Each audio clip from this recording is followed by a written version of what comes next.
Hello and welcome to Pluribus Unum's Fireside Chats. Not as good as FDR's, but hey, it's something.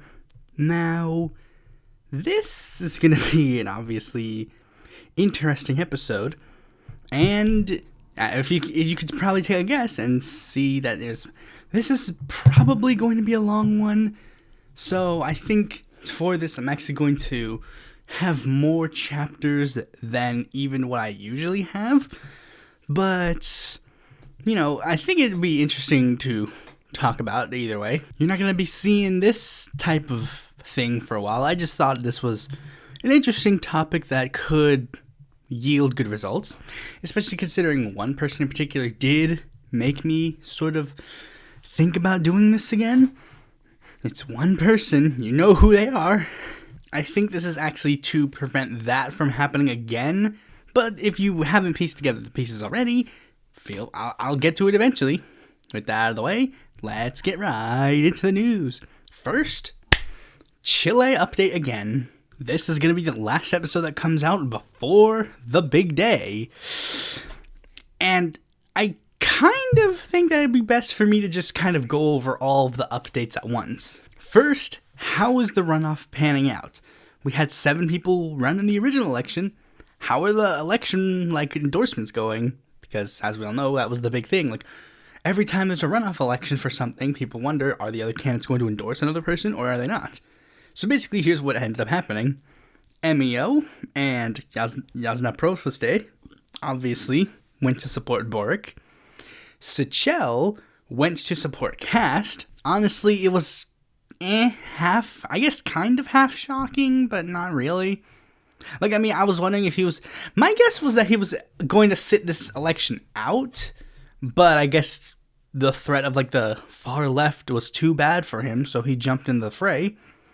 And Eduardo Artez already made it abundantly clear that he was not going to be endorsing anybody in the runoff because he felt that there was no foreseeable difference between Boric and Cast. He views Boric as a liberal, which is wrong. As you can guess, there's one person left out, Parisi. The third place candidate in the election is going, as right now, he has not endorsed anybody yet. And as I said in the episode where I did a breakdown of the Chilean election, he was relatively, and there was even some things I missed out. I completely missed out the fact that he was not even in Chile during the election. And that's why he made no appearances in any of the debates, because he was not. And, essentially, if I had to compare him to any candidate, I would say he's sort of like an Andrew Yang or a Ross Perot type. He had a lot of money, and he ran as this sort of I'm a new face of, new politics. Basically, again, similarly, the not left, not right, forward philosophy. He had some right-wing leanings, some left-wing leanings, but it wasn't even necessarily on policies. He was more of just the get rid of the political establishment and replace them with me. He's a big tent.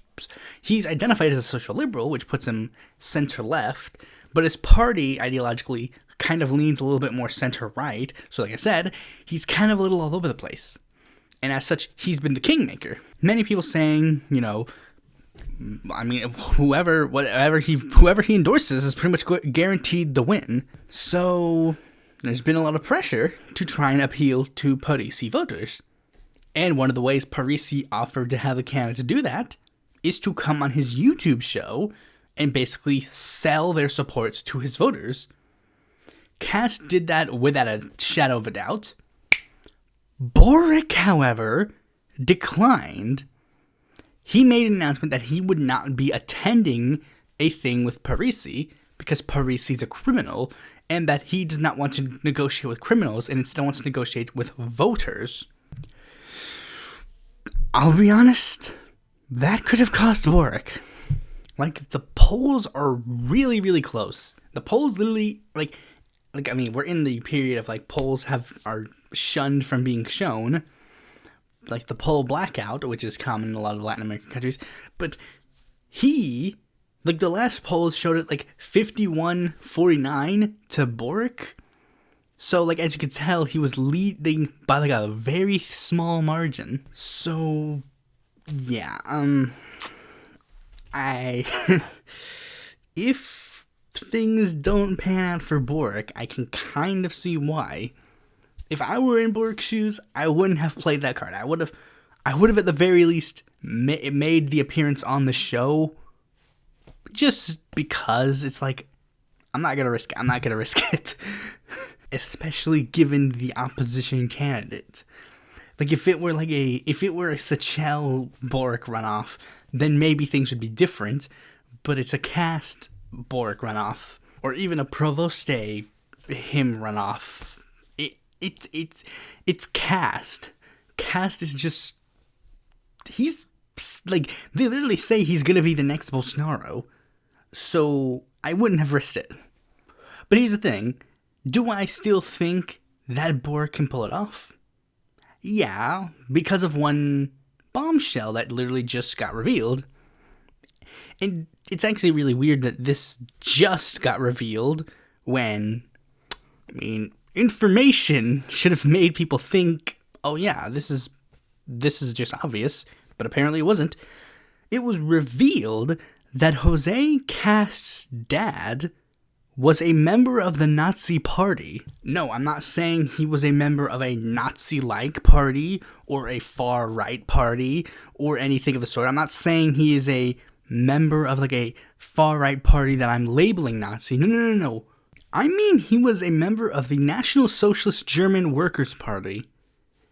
He was a literal Nazi. The apple did not fall far from the tree. Now you see, here's the thing. This is one thing that's slightly perplexing. You see, because, this is literally, when I first heard this, I was sort of like, wait, stop. You're telling me that it has been public knowledge that Jose Antonio Cast's dad was a member of the German army during World War II, and just now people are realizing that he was a Nazi? How did you not get that to this point? How did you just figure this out? And in doing research, it turns out this has kind of been an open secret.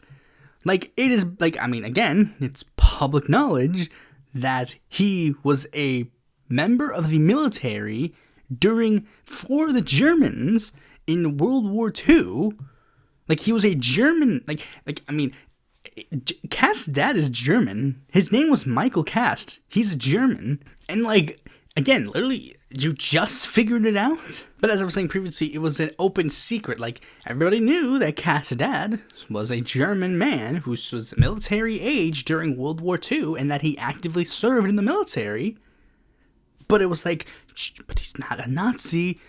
With many people saying, Cast literally said, his only defense was actually that his father could not have committed war crimes because he visited Germany and they didn't try him. And it's like, that's not the problem. The problem was that he was a Nazi. And of course, it begs the question, what type of Nazi was he? Because, let's take another example. Arnold Schwarzenegger. Arnold Schwarzenegger's dad was a Nazi. It's open knowledge that his father was a Nazi as well. When the Germans conquered Austria, his dad was forced to enlist in the German army and register under the Nazi Party. But as Arnold Schwarzenegger has been on public record saying, his father faced immense regret for his actions, and given Arnold Schwarzenegger's political leanings, it's fair to say that his father's political leanings were not of that of the Nazis. But Cast,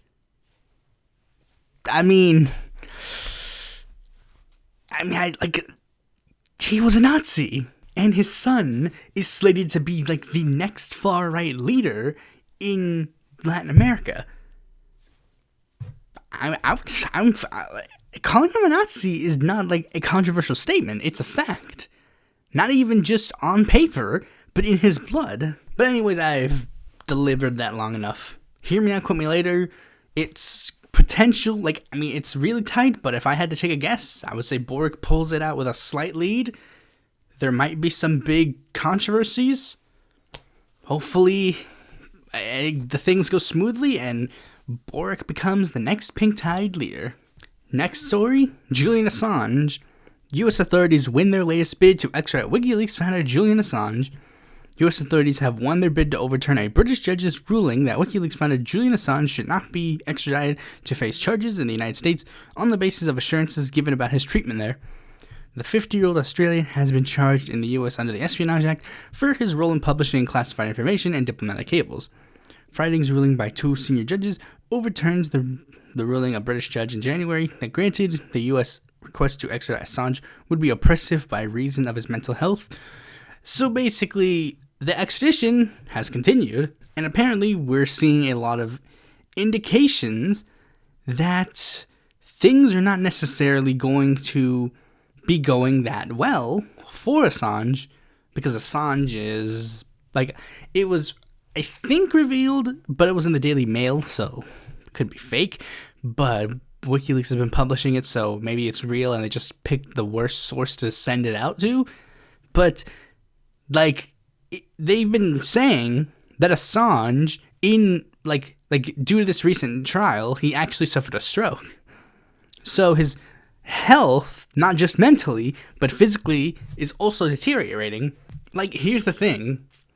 Of course, nobody here thinks Assange should be tried. That's the thing. We all agree on that. But this is, like, getting to be, like, I mean, in this case, this is the time when the Assange people should be, like, rising up. They were rising up, like, during the primary for a candidate that, like, had any viable strength and power. They should, like, they're rising up now. That makes sense. I mean, there really isn't much else to say, because a lot of the stuff that has been said, and, like, generally, this is just a no-brainer. Like, and I guess I should go over some of the debate going on. Like, I mean, some people are saying, like, oh, yeah, well, Assange is being tried for a thing that's technically valid. Okay. I don't care, though. Like, I mean, I get it. What Assange did is technically wrong. Technically, it's illegal. Yes, he technically sat there with Chelsea Manning and basically told them, hey, can you, like, give me this information? I'll teach you how to get this information for me, too. Yes, that's wrong.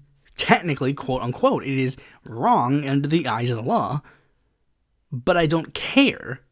What I care about is what that information entailed. And what that information did entail was something that was beneficial in the grand scheme of things. Is Assange a crappy person? Maybe. So what? That doesn't detract from any of this. Could Assange have gotten it from the Russians? Like, any information from the Russians? Or, could he have been told to do any of the information, like, that he did by the Russians? Okay, maybe. So, it's the information that's the issue. I am concerned with the information he revealed, and, like, how it benefits us and benefits the broader world. I don't think any of the information that he's revealed has caused a net problem. Ergo, what's the issue? The only problems that should come, that should actually be weary of the information, is, does the information cause people harm? And if the information is accurate. Like, if Julian Assange made a leak, put on WikiLeaks, like, oh, the U.S. is, like, eating babies and, like, blah, blah, blah. It's like, well, if that information is wrong, then we should ignore it. If that information is correct, we should look at it. We should know that information. And if that information harms people in the sense, like, when I say, that's why I say harms people and not something like harms the U.S. or something. It has to hurt people. Like, for example, the information that Assange leaks should have a direct, like, it should be harmless. Like, in the end of the day, will Assange's information hurt people? Like, let's say hypothetically Julian Assange, like, leaked some information, and then as a result there was a terrorist attack on the U.S., and, like, that hurt people, then that would be an issue. But none of that has happened, so there is no issue with leaking the information. So, yeah, FreeAssange, blah, blah, blah, you know that jazz. Again, there's, like, nothing else for me to add. I already made a video completely about Julian Assange, so check that out, I guess. But anyways, now let's move on to some electoral news. There are some developments in the North Carolina Senate race. While I'm here, I might as well say it. Screw you, Richard Watkins, give me my money back. you wasted my $16, give me it back. But for the race, there really does seem to be one major issue. Like, the Democratic side has essentially started coalescing. Like, it's essentially coalesced at this point. Like, for the actual year of 2022, the race has basically ended. The race is going to be between Jeff Jackson and Cherry Beasley, and Rhett Newton will be there as well. However, the thing is, it appears that the Republican side is starting to coalesce around people as well. What it originally seemed to be was that it was going to be a three-person race, and it was going to be different factions of the GOP. You see, in one corner, we had Pat McCrory, representing the neoconservative, somewhat, quote-unquote, moderate, anti-Trump-ish Republican. Basically a time capsule to the GOP of a long-standing time ago. Something like way early 2000s, late 90s Republican. Something along the lines of like a Reagan Revolution type.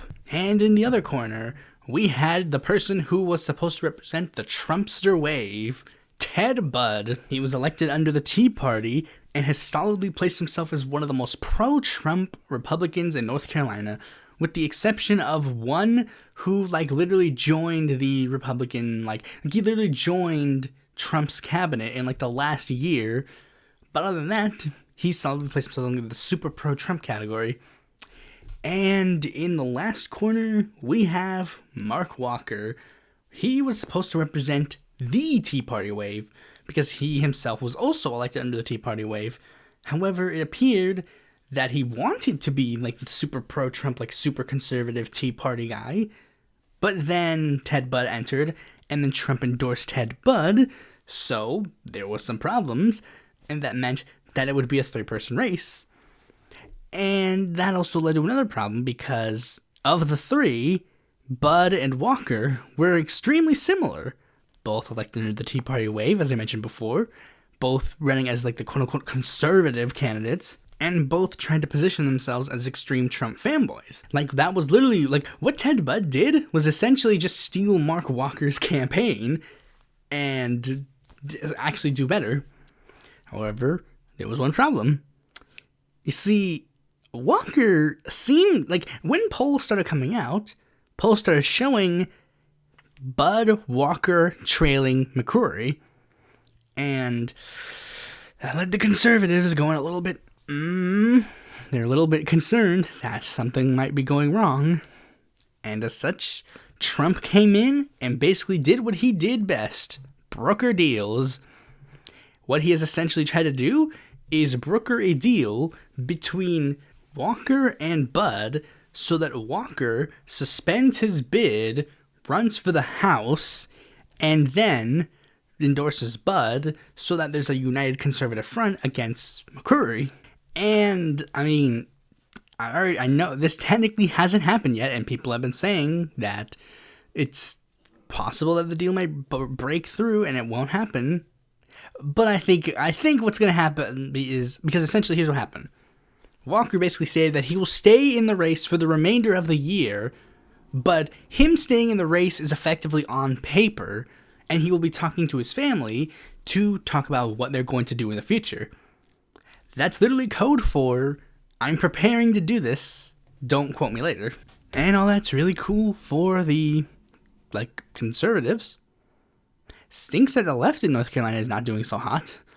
Thank you, Richard L. Watkins, for wasting my time. So, my Senate ballot will basically 100% be based on spite. I guess I'll say it since there's literally no other options. I'm going to be voting for Jeff Jackson more than likely. There's literally no other option. Cherry Beasley stinks, and like I said, literally no other option. Jackson's alright, I guess. And the kicker is, you see, it's similar to Erica. This is all basically reverse Erica Smith. Erica Smith endorsed Cherry Beasley, even though Cherry Beasley is literally the not progressive in the race. She's the anti-progressive in the race. And Erica Smith knows this, because Erica Smith literally said Cherry Beasley is the most conservative candidate in the race, and yet now she's endorsing her, because, essentially she has this huge hate boner for Jeff Jackson. And coincidentally, I'm going to be supporting Jeff Jackson because I have a huge hate boner for Eric Smith. Wow, I guess it all worked out in the end of the day. But anyways, let's get off bad news and let's talk about good news. So, apparently the House did a vote on the Uyghur crisis. Essentially, here's what happened. There was a bill that was passed in the United States House of Representatives basically unanimously, and the idea was that the bill would punish U.S. companies that employ forced Uyghurs, employed Uyghur slaves in their Chinese markets. Because, a lot of, basically every product is made in China, so, some of them are going to be made by Chinese slaves, so basically they're going to punish them for using Uyghur slaves. And I might say, almost unanimously. What do you mean? Well, there was one nay vote.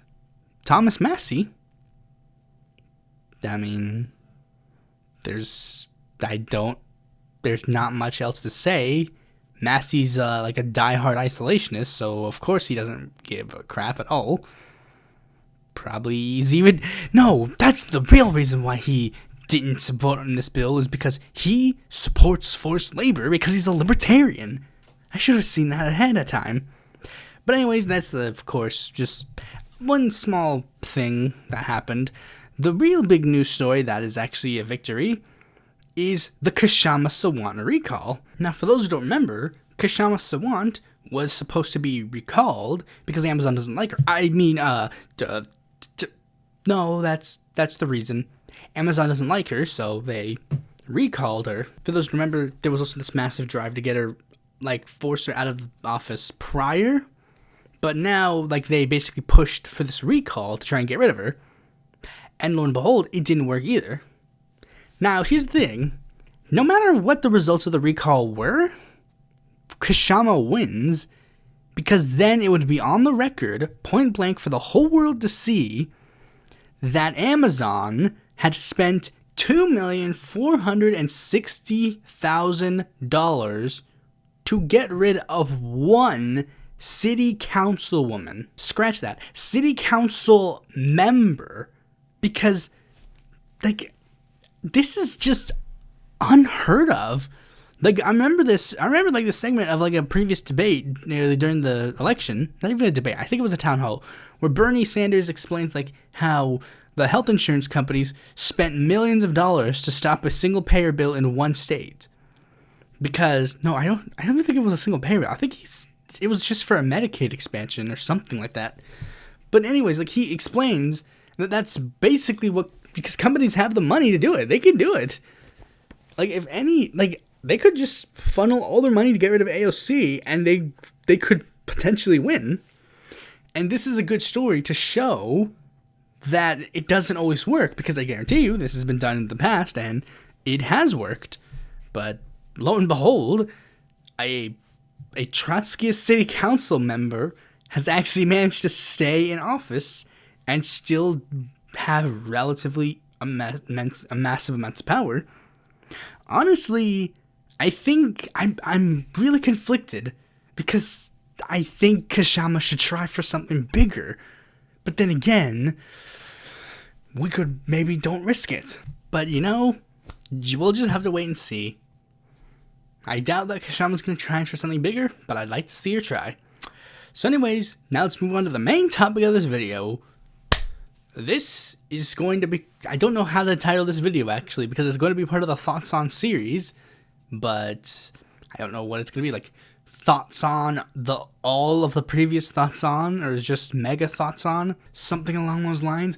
But essentially what it is that it's going to be me looking back at all of the previous people who I've talked about on the Thoughts On sub-series on the podcast, and basically go over them to see if my opinions on them have generally changed. Have they become more favorable in my eyes? Have they become less favorable in my eyes? And just generally see how things have played out. As you can probably guess, this is probably because one person in particular, and I'm not going to get to them quite yet.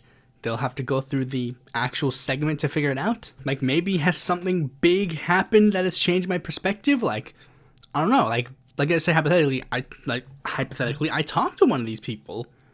Maybe that could have changed my perspective. Like, I mean, I don't know.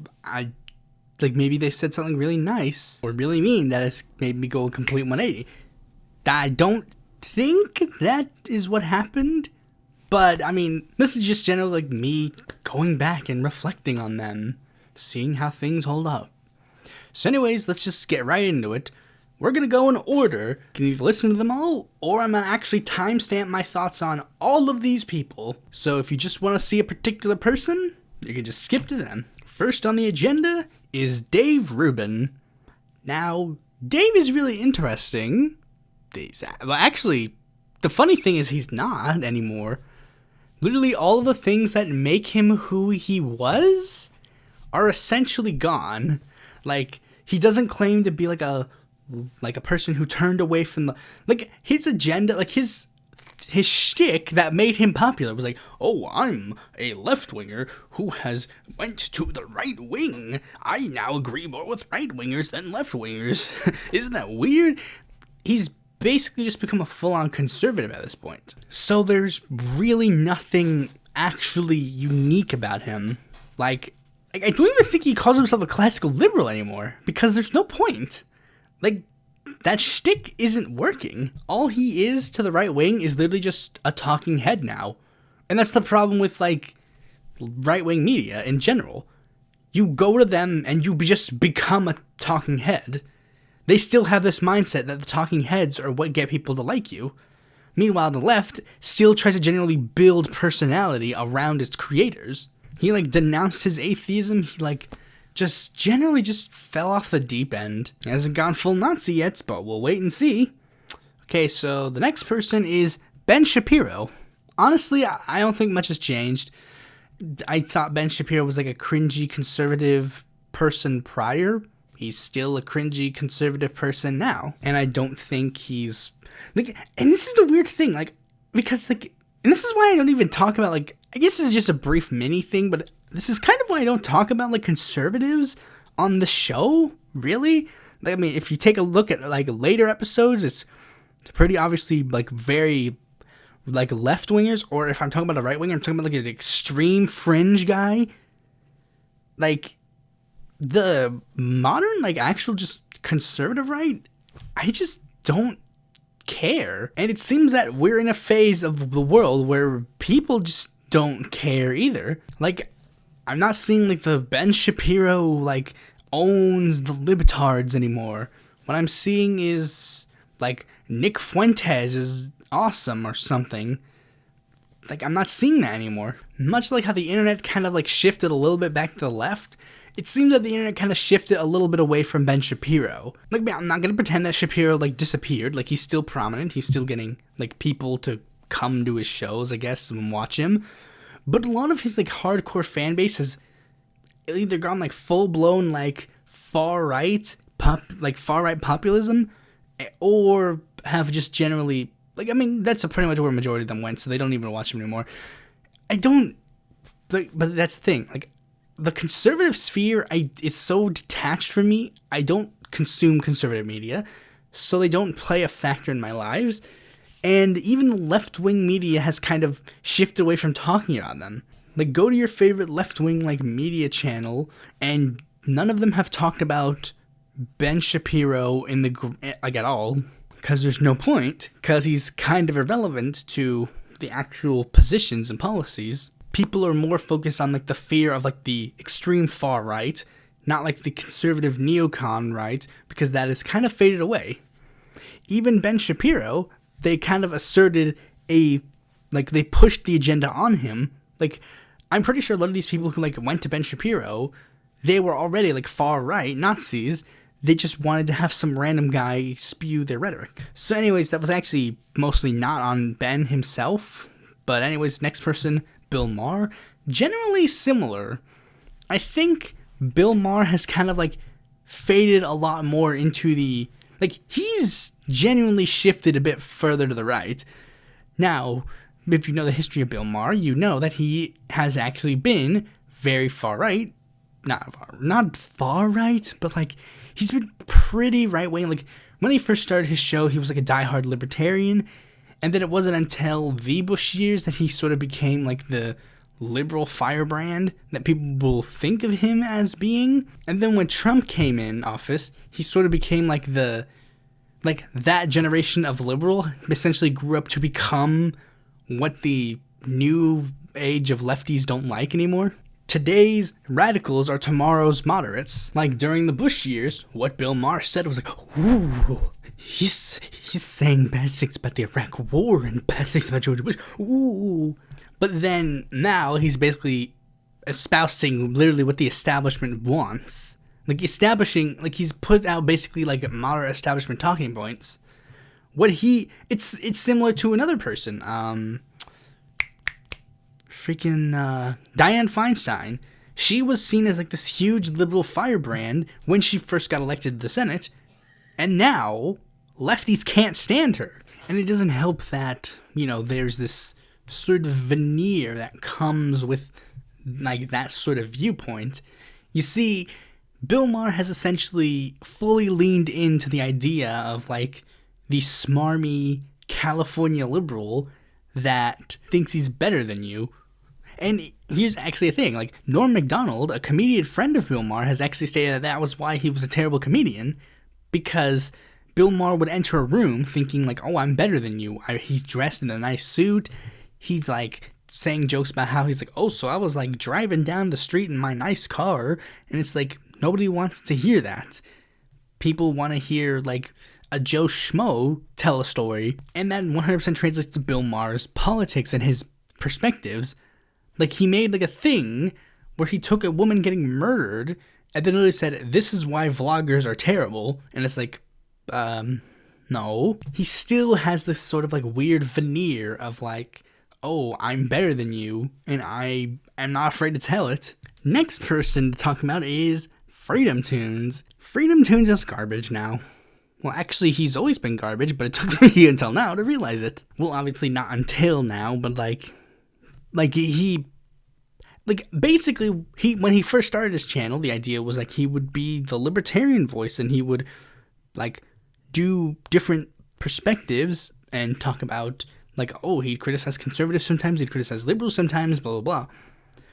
But take a look at his recent videos and Left-Wing Meme Review 2, The Trial of Jussie Smollett, The Average Pro-Abortion Man, Thanksgiving with Joe Biden, Rittenhouse Found Not Guilty, Talking to Your Leftist About Rittenhouse, The Legend of Kyle Rittenhouse, One Eternity to Flatten the Curve, Dr. Dog Killer, Joe Rogan Threatens Dr. Sanjay Gupta, Kinsey, The Man Who Perverted Sex Ed, Forcing Religion, Gavin Newsom, California, Biden's Big Border Crisis.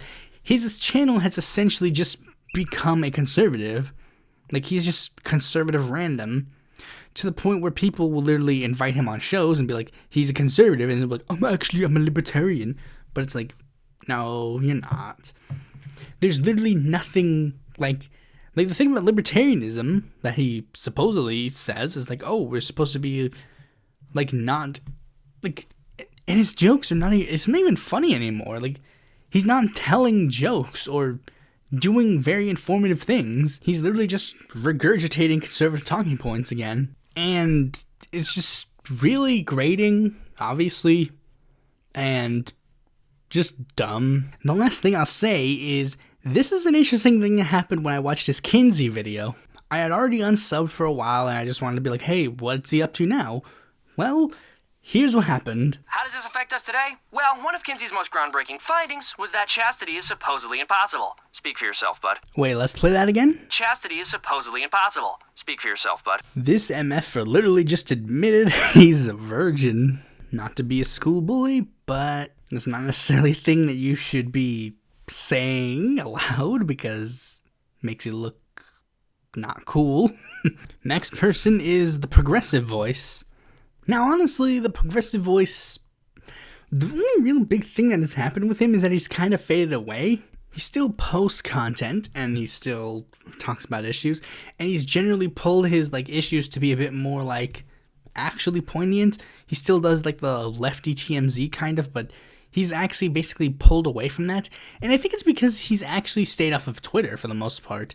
I think his Twitter is essentially dead, And he's essentially just not been active in like the actual community, to the point where I think other people have actually been like, whoa, what? Where you been, bro? Now, of course, that's me projecting, and I don't know for a fact that that's what happened. But of course, I mean, he has been off of Twitter, and he just generally seems to have changed his content a bit, which is weird because he was like sort of like the person that they were parading around for a little bit, like Anna Kasparian, Humanist Report, Rational National, all those guys were like basically parading Sahil Habibi around, but now he's basically just disappeared, so it's like, okay. I mean, he was one of the ones that I was just like, just get this out of the way anyways, because I didn't really I didn't hate and I didn't like his content, so there was really no major point. The next person's a bit different. Jimmy Dore, the only person that I've made 2 thoughts on episodes of, because my opinions of him changed literally so drastically that I couldn't ignore it. And I just have to generally say, the latter is more of my opinion than the former, but the latter is even the latter video is not necessarily fitting in that sphere anymore, because Jimmy Dore has basically shifted very much off the deep end, becoming basically an anti-vax talking point, which is really weird. I really don't understand how magically a bunch of lefties just became anti-vax. I mean, it probably just is them already being anti-vax and they just weren't public about that information, but now they feel like they can be public about that information. So, yeah, honestly, there's not much else I could say. Jimmy Dore stinks, the end. Paul Joseph Watson, similarly, there really is not much for me to say. I denounced him as like some like far-right person who was like part of Alex Jones's network. I stand by that. There honestly isn't much more to say. I probably should have looked into him before making this episode to see like, did he say anything controversial now? All I remember is that I think he got into a controversy with Shoe on Head, or maybe that could have been Sargon, but you know, same difference anyways. Next person, Jesse Lee Peterson. Jesse Lee Peterson's gay, remember that? Jesse Lee Peterson's gay. That's really the only new revelation on his part. Jesse Lee Peterson's gay and black.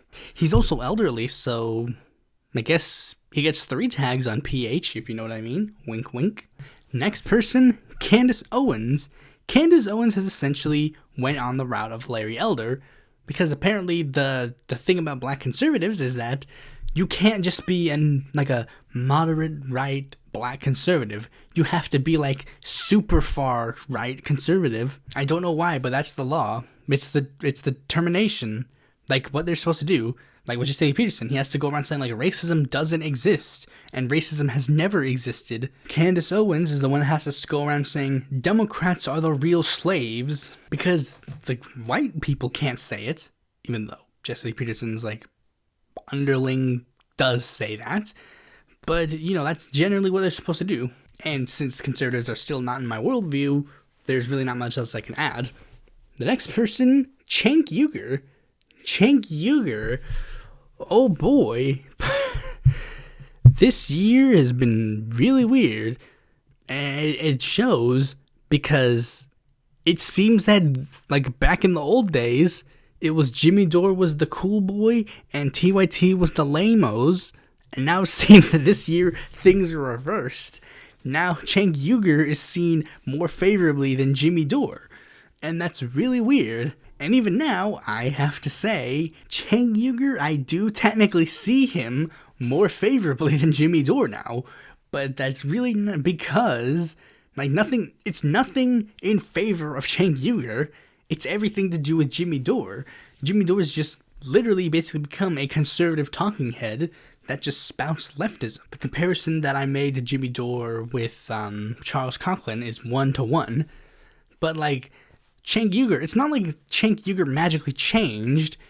It's just like the criticism on him are still there. It's just he's just there. It's it's really hard to even put into words. It's literally just that all the criticisms levied to Cenk Uygur have already been made. It's like, oh, Cenk Uygur used to be a Republican. Yeah, we already said that. Cenk Uygur's TYT is like owned and has like sponsors and fundraisers. It's like, yeah, we said that already. He hasn't really changed in the grand scheme of things. He still says the same stuff, and the same critiques are still there. There's nothing else to say. Next person is Jordan Peterson. Now, this is actually very, like, looking back, I'm starting to realize that this definitely is showing how much of a time capsule that this show can be sometimes, because it's like with Jordan Peterson, it's like, again, there's nothing much else to say. Like, he got addicted to drugs and then went to rehab. He's generally just tried to push his, like, super right-wing-ish philosophy on a bunch of young kids, but again, the times have faded. People generally don't really care about Peterson anymore. I basically made the video on him because it's like, I mean, might as well do it now to get it out of the way. And that's usually what I try to do, because there are a lot of people on like the wheel that I use to make this show that it's like I had to remove, because it's literally like, who cares? There are some that will forever be on the wheel, probably, but then there's some that are going to be on the wheel and then I'm going to delete them because, like, what's the point? Because I remember, like, on the wheel I had like Lacey Green and I think Anita Sarkeesian, but at this point it's like there's no point in discussing them because they're irrelevant. I could do a time capsule, but there's really no point in the grand scheme of things for me to talk about them now. They are irrelevant. To steal from another irrelevant YouTuber, Leafy. Next person, Steven Crowder. He became irrelevant when he chickened out of the debate with Sam Cedar. That's the big thing that happened. He was banned off of YouTube for a bit, if I remember, yeah, and then he, like, when he came back, he was like, oh, yeah, I'm gonna prove that George Floyd's death didn't happen from the cop because I'm gonna have someone choke me. And it's like, okay. And then he, like, had the thing where he was like, oh, yeah, I'll debate Ethan from H3H3, and then Sam Cedar shows up, it's like, hey, bro, how's it going? And they're like, and then he leaves. A thing that would later be mocked and tried to be stolen in later things, Hinkle and the Hippy Dippy Roundtable. But honestly, I don't understand, like, any appeal, because I think a lot of people, like, saw that for what it was and just saw Steven run and basically left. But he still has his diehard conservative base, so, I mean, that's generally what happens. But anyways, his interview with Joe Rogan, where he talked bad about marijuana and he got owned, recently re-entered public light, but generally he's just continued doing what he's doing, and my opinion on him hasn't really changed. Blaire White is similar. You see, this video was it happened so long ago that I don't even remember if I talked about this, but, like, one of the big things is that she fearmongers over, like, trans people. Like, one of the big things that she fearmongers over is, like, the fake trans people, and that she's the real trans, and that, like the pedos in the trans community. And generally, she's still doing that. Like, I literally just checked her feed, and, like, the first video I saw was a recent video from 1 week ago saying, like, pedophiles are rebranding, and it's working. And it's, like, a video, like it shows, like, maps and, like, minor attractive people, and it's like, Blaire, have you literally, like, this is how I know that it's, like, extreme fear-mongering, because it's like, the term map and all the big bad things that have been said about them have been said for a long period of time, but she's just now getting to it because that's what she does. And she jumped on the Chris Chan thing, the Chris Chan thing, and it really was just a general, like, oh, Chris Chan bad, and they bad and fake trans, me real trans, because that's her purpose in life. Her purpose in life is literally to be like I am the good trans, they are the bad trans. Nothing much has really changed. The next person is Sargon of Akkad. Now, when I made the first Sargon video, I think he was still on that, like, trend of, like Like, he was just starting his trend of shifting further right. Not even true. He was halfway on his trend to going far right. Like, he was on the route of, like, oh, he joined UKIP. Like, I think that literally was around the time that he joined UKIP. But now he's essentially just full-on went right-wing. Like, he is essentially literally just part of the right wing now. There's, again, not much else I could say. Except he will be good for making an analysis on a video that I will be making at one point in the future. Not next year, not in 2022, but at some points. It will be one of the big ones, I can tell you, because it's, I'll get to that in my final podcast of the year. The next person, Niko House. Similarly, when I first heard of Niko, he came off as like he's just a misguided person, and he's just a little bit too like friendly to Tulsi and a little bit too like nice and stuff. But no, he's essentially just he's what Jimmy Dore was, but the precursor. Niko was the trendsetter, Jimmy was just the follower. Niko walked so that Jimmy Dore could run. He's even gotten to the point where he's just in that whole sphere of like the so anti-imperialist you join Russia. Like, he's part of RT now, and he's just generally shifted to that strange he's always been that strange conspiratorial route, but he's just now in that wholeheartedly. And yeah, he's definitely changed nothing. Like, he's just generally shifted. Like, he's in like freaking I mean, there's again, like, I don't think I mentioned that in the original episode, but it was like he's literally friends with a white supremacist. That's weird. I mean, he's also mentioned with the Jimmy Dore Charles Coughlin situation, but I think I compared him to an even worse example. I compared him to Gerald L.K. Smith, who's literally like Charles Coughlin but further right. Okay, anyways, next person, Joe Rogan. Similarly, Joe Rogan has generally shifted his politics again. I don't think the Bernie endorsement happened when I made the first episode. Probably should have looked into it before I made this, but I didn't. But generally, Joe Rogan has, he's a weird pendulum shifter. He, when he first started his show, you know what, I might actually even just play this Michael Brooks clip that actually explains it perfectly. Joe Rogan gets a lot closer, in terms of whatever your view of the guy is. I mean, that show is pretty, I actually think it does have a very clear politics in a way. And I think he is much closer to what the actual center is today, than a lot of people understand. That clip was brought up to make fun of Brooks, but the clip literally is when I heard that, it's no, wait, that actually makes sense. Because, controversially, Joe Rogan, for those who don't remember, for many of you do remember, because he says it all the time, he's a super, he talks about, ivermectin and, huge, COVID vaccine, skeptic. Then he, has very, huge issues with trans people, competing in sports and seemingly in general. But he endorsed Bernie. He endorsed Bernie in 2020.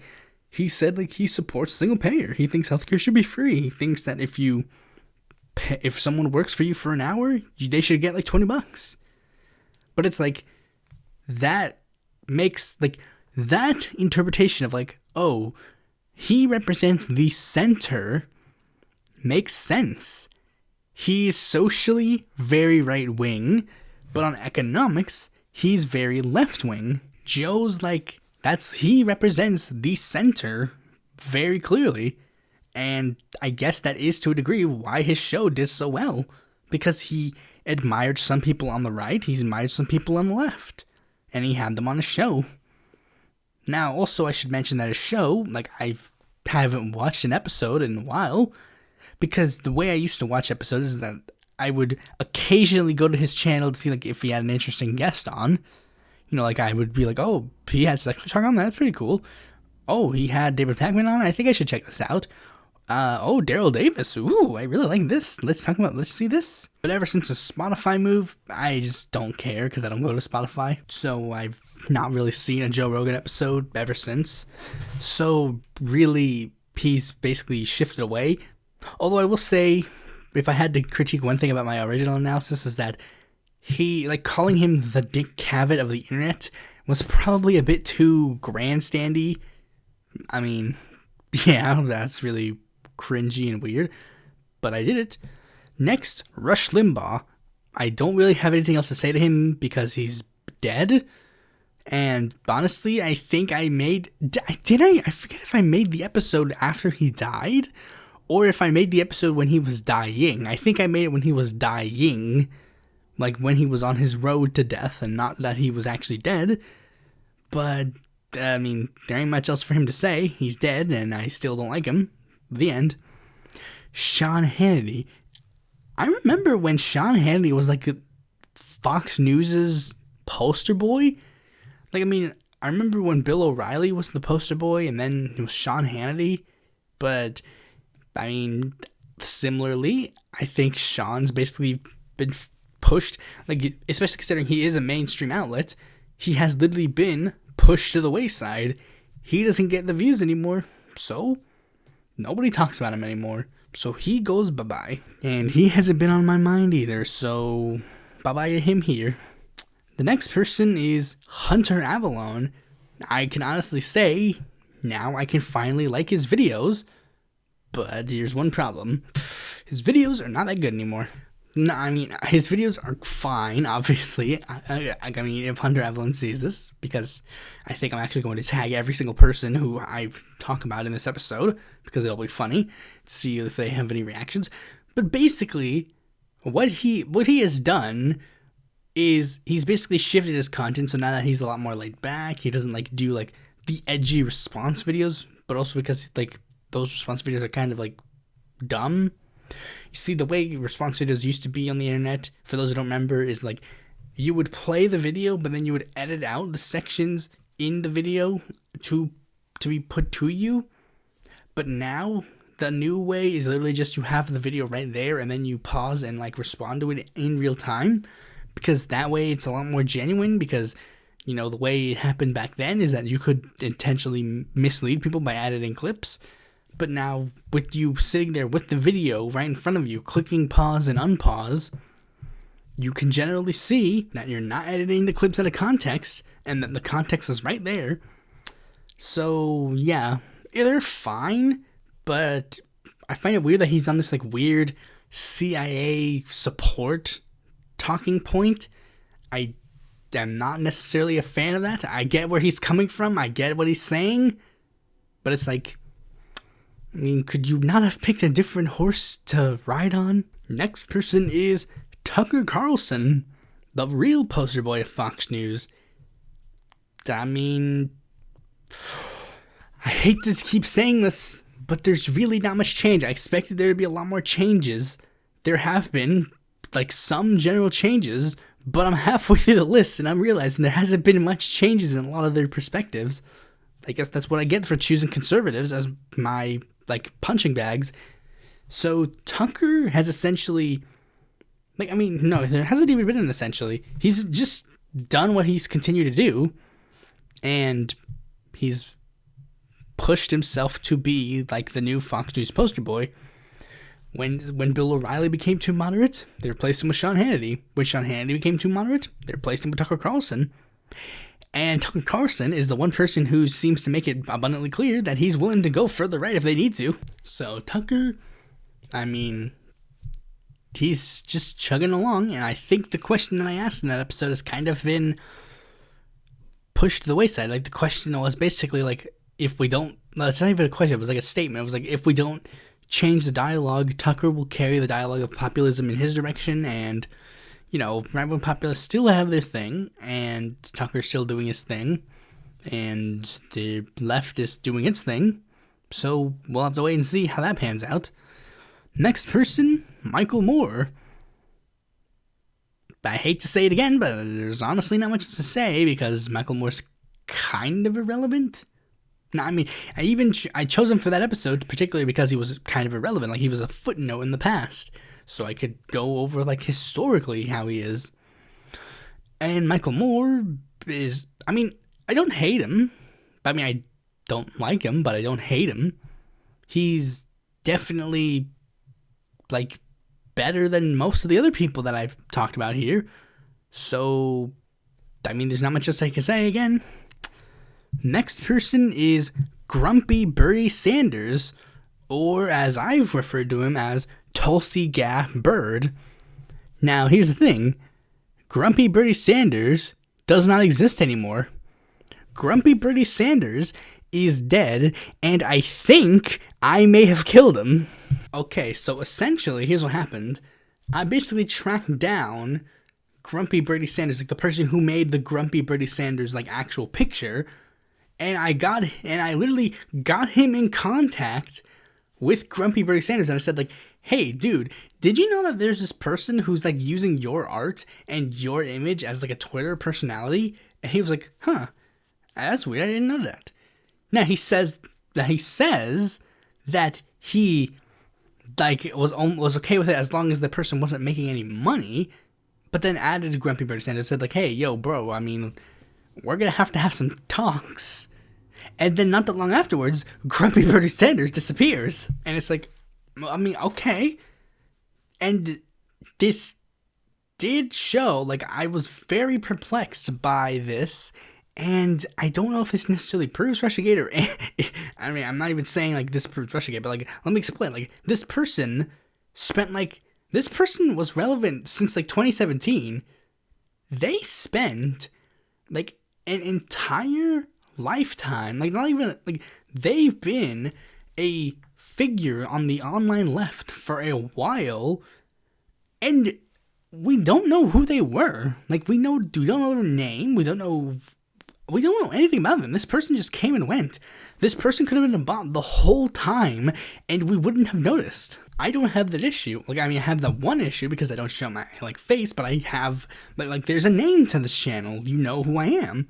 You know, like, my name. You know, like, I mean, even though I kind of regret that, but you know my name, and you have, like, a voice associated with this channel.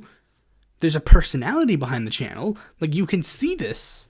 This is real. So there really isn't an issue in the grand scheme of things, even though a person literally mocked me by going, like, oh, so we, like, why should we listen to a faceless account? And it's like, I mean, screw you then. But anyways, next person, Destiny. Now, I kind of regret my original criticisms of Destiny now, because it's like, my original criticisms of Destiny were literally that he tried to ruin the career of JonTron. Now I don't care about JonTron. And the funny thing is, you'd think that that would mean that I, like, went to and saw, like, the light of Destiny, but lo and behold, I don't.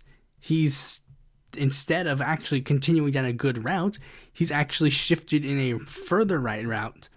Now, when I say further right, I don't mean, like, he's shifted right wing, but, like, you can clearly tell that, like, he wasn't really the actual bread of BreadTube. And that was one of the big problems with BreadTube, as I mentioned previously in the podcast about BreadTube, that BreadTube was literally just a label for a bunch of, like, somewhat left-leaning creators. And Destiny, who was literally just, like, an average, like, liberal Democrat, basically got lumped in with, like, a bunch of socialists and communists. And, well, of course, he seemed fine with that at first. He, of course, the spark didn't last, and he started making fun of them as well. And now he's basically become, like, sort of a centrist. And he's basically made a bunch of ripoff channels. Like, I mean, Vosh is a ripoff of him, Xander's a ripoff of him. I think there's, like, 15 other people that have ripped off him. That's what always happens with, like, a big content creator. There's, like, 15 knockoffs.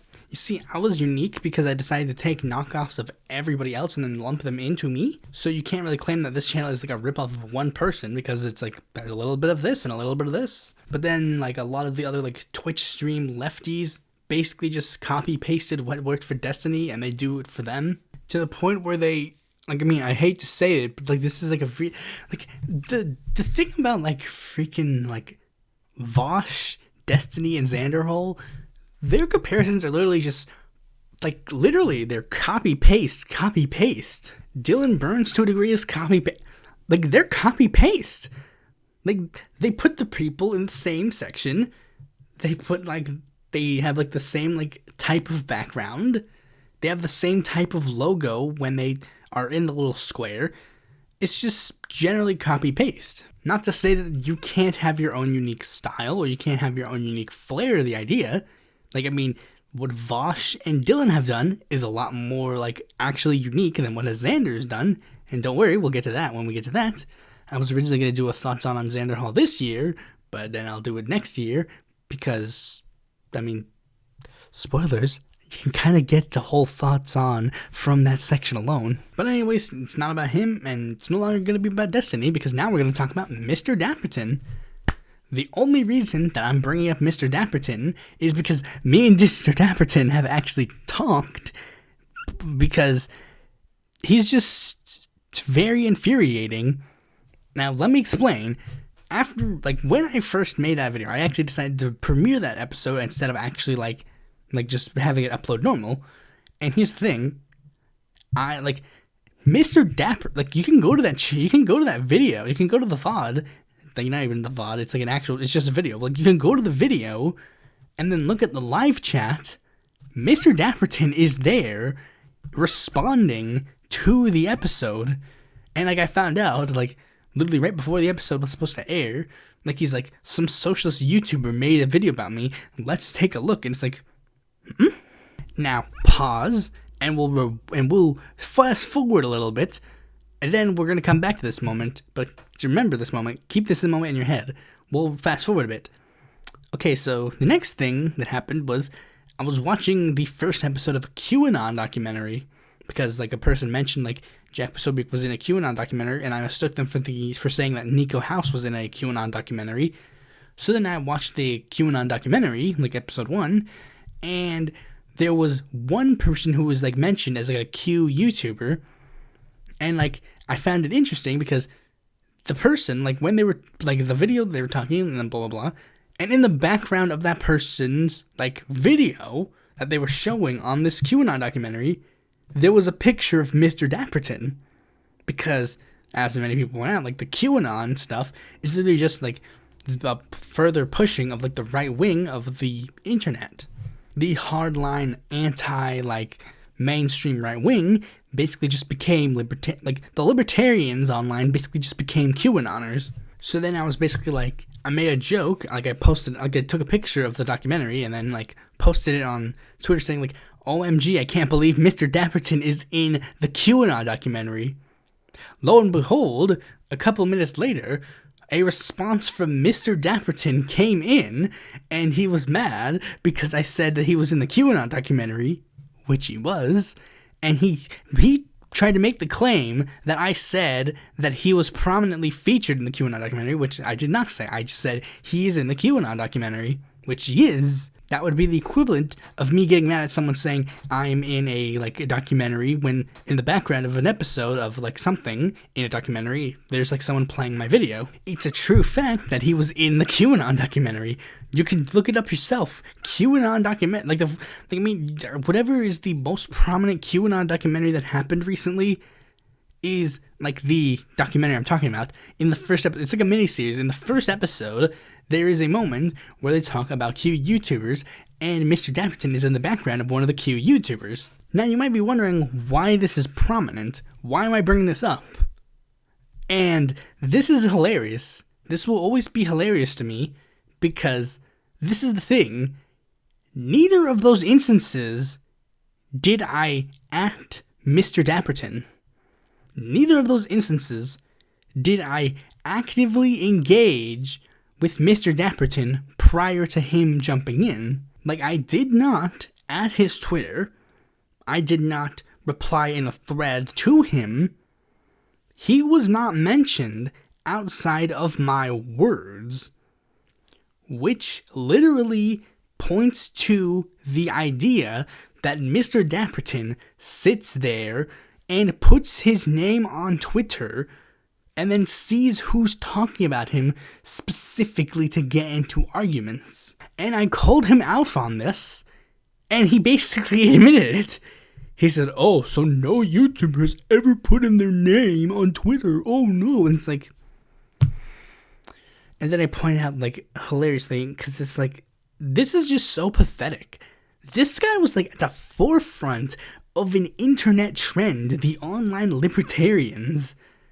And now that spark has faded away to the point where he literally has to argue with me on Twitter. That's his only claim to relevancy.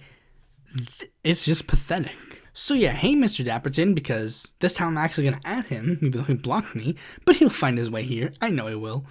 Anyways, next person, Antoons. Now to all you super political people who don't really pay attention to mainstream drama, you might be wondering, who?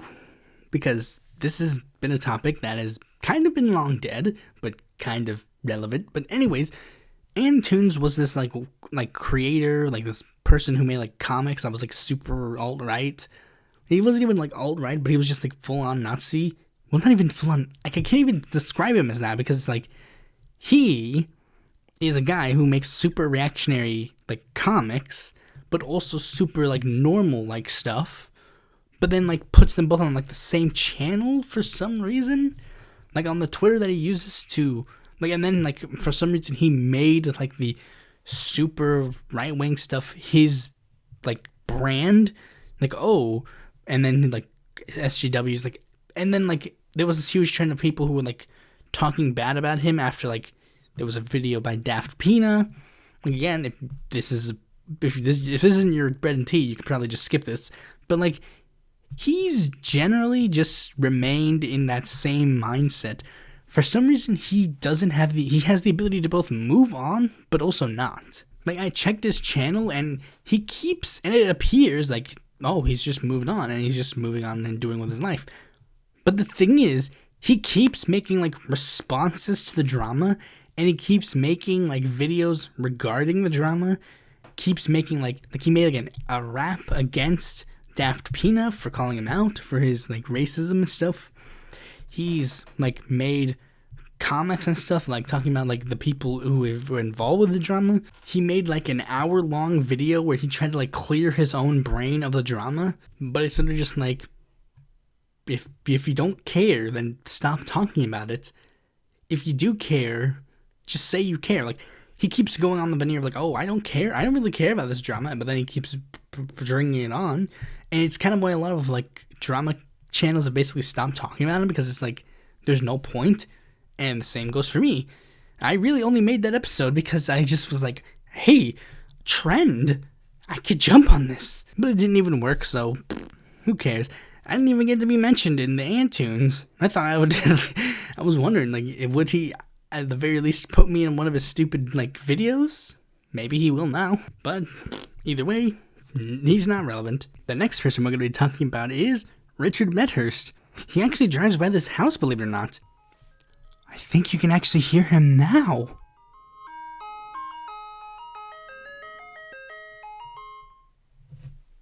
I've been waiting to try and use that gag for so long, and I couldn't even. That was terrible. I couldn't even figure out a way to use that gag properly. Maybe I'll use that gag again. It'll just be in a random episode. It'll just be like, and then it'll be an ice cream truck, and it's like, dang it, Richard Medhurst is driving by this house again. But anyways, like, if you could probably not tell, I'm trying to make fun of the fact that apparently after the episode came out, Richard Medhurst was revealed to be a child groomer. And surprisingly, he hasn't mentioned it. Nobody has mentioned it. I keep mentioning it because it's an easy punchline.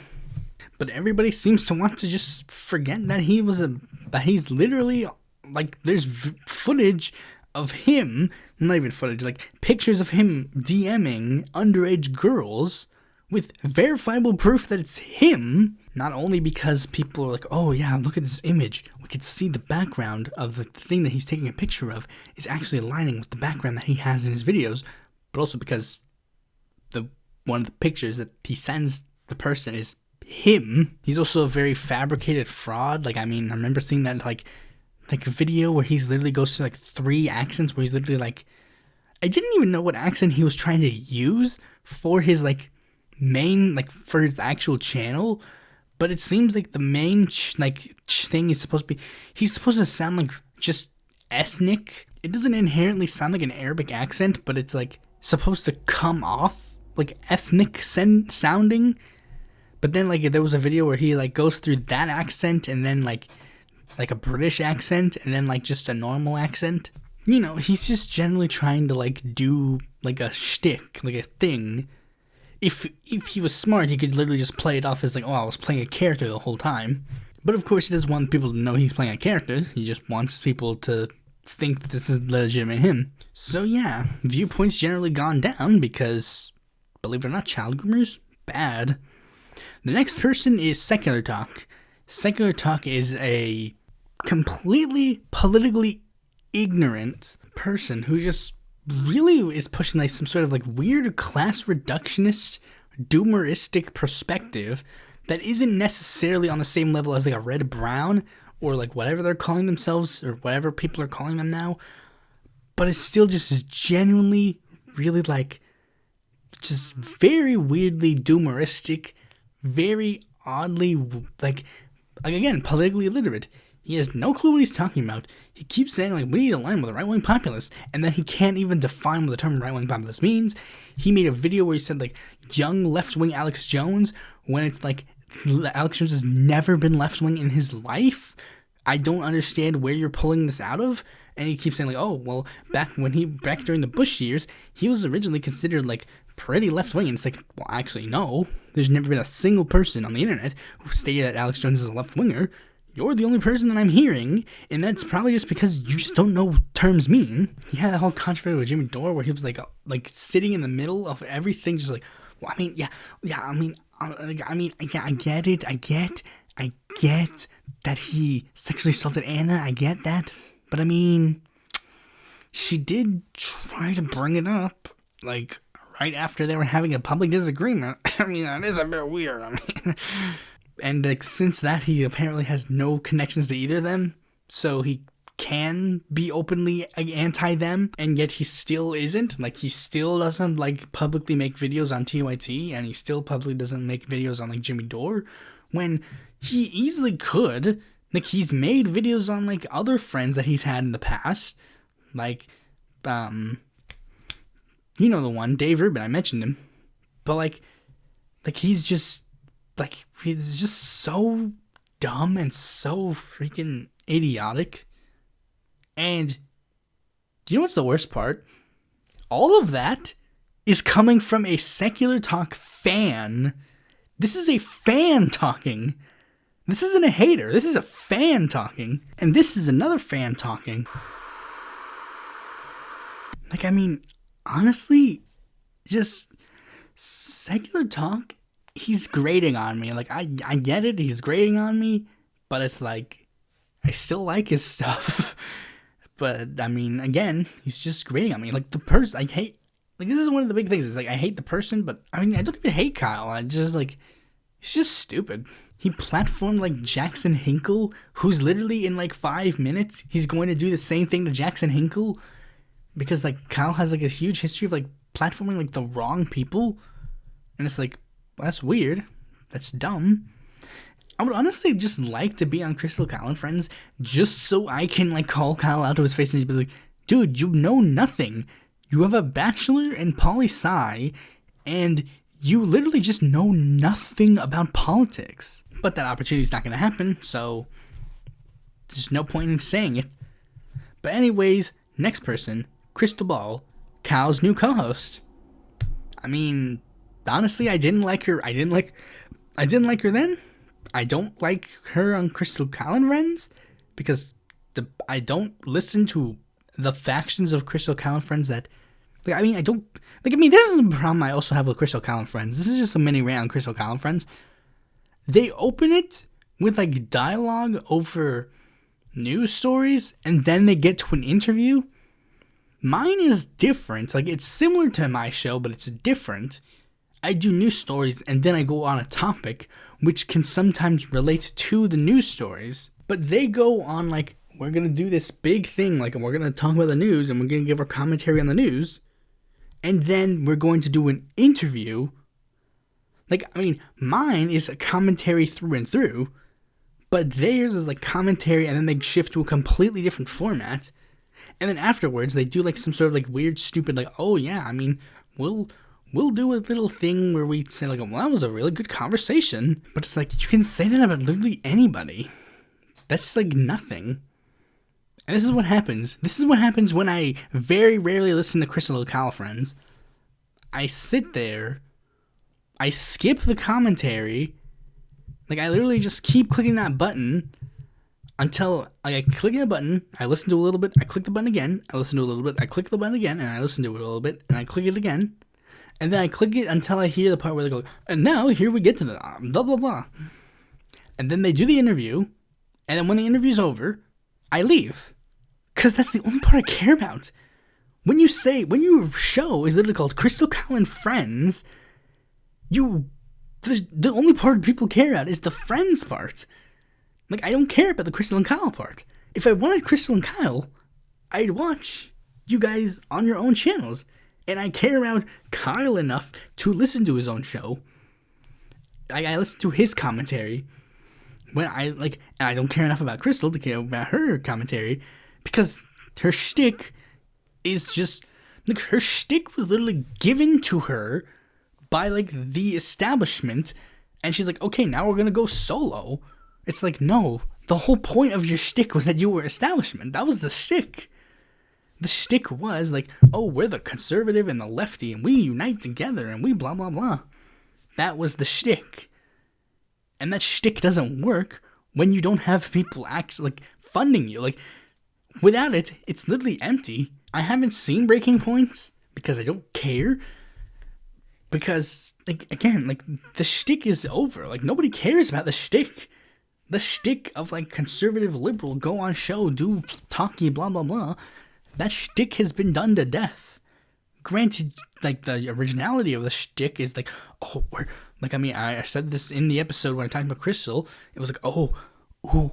Instead of disagreeing, like, instead of the thing being we fight, it's that we agree. That was very clearly just, like, pitched to them by, like, some, like, corporate media head. And then Krystal's like, oh, no, our super original idea. And, like, I really hate this idea. Like, oh, this was such a unique idea with Krystal and Sagar and so unique. When, like, the entire shtick is obvious. Like, I mean, Kyle literally went on this big rant about, like, oh, like, they should have canceled the show because without Krystal and Sagar, the show is nothing. Well, newsflash, Sagar wasn't the original co-host. It was Krystal and Buck Saxton. And also, they weren't the hosts in the end because they're a new host now. The fact that they could be replaced shows that the show had nothing to do with them. Like, you couldn't replace me on this show because this is me. This is my show. This is my commentary. This is me. To get someone to do a rising, all you need to do is find a conservative and a liberal that don't hate each other and instead hate the establishment. That's all you have to do, and you get the show. Not much else to say. Let's move on. The next one is Glenn Greenwald.